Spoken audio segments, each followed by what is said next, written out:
ครับลุก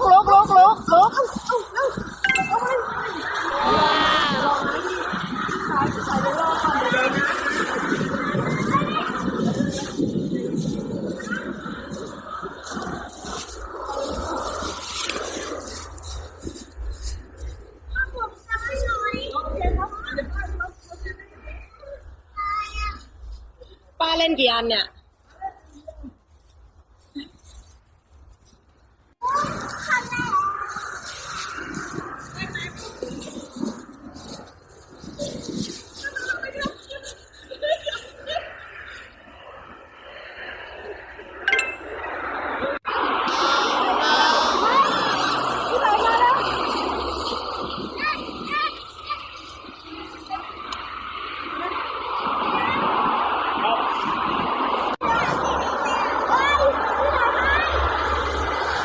พี่สายพันกันแล้วลูก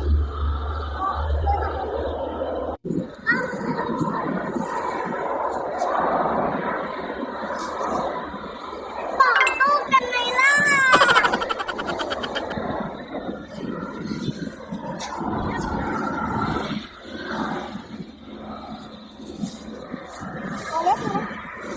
พอแล้วพี่สายฟ้ามันตึงแล้วลูกพอแล้วว้าวอาเจี๊ยบจับเลย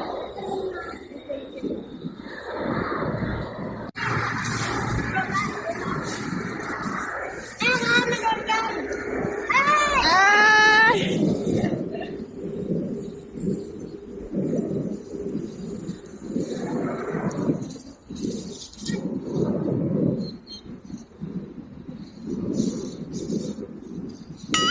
เจ้ายุ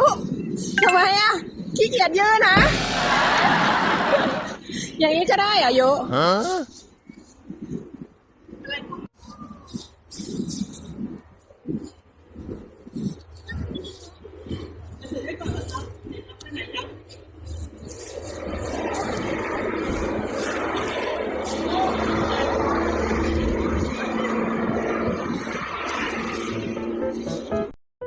ว้า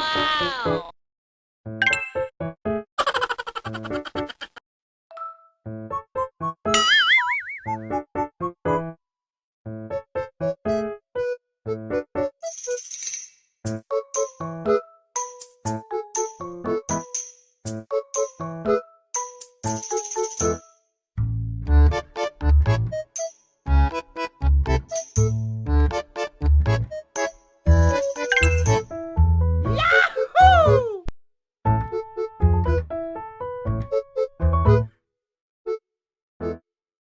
อย่าลืมกดไลค์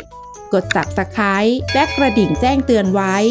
จะได้ไม่พลาดคลิปใหม่ๆของแม่ชมกันนะคะ สวัสดีค่ะ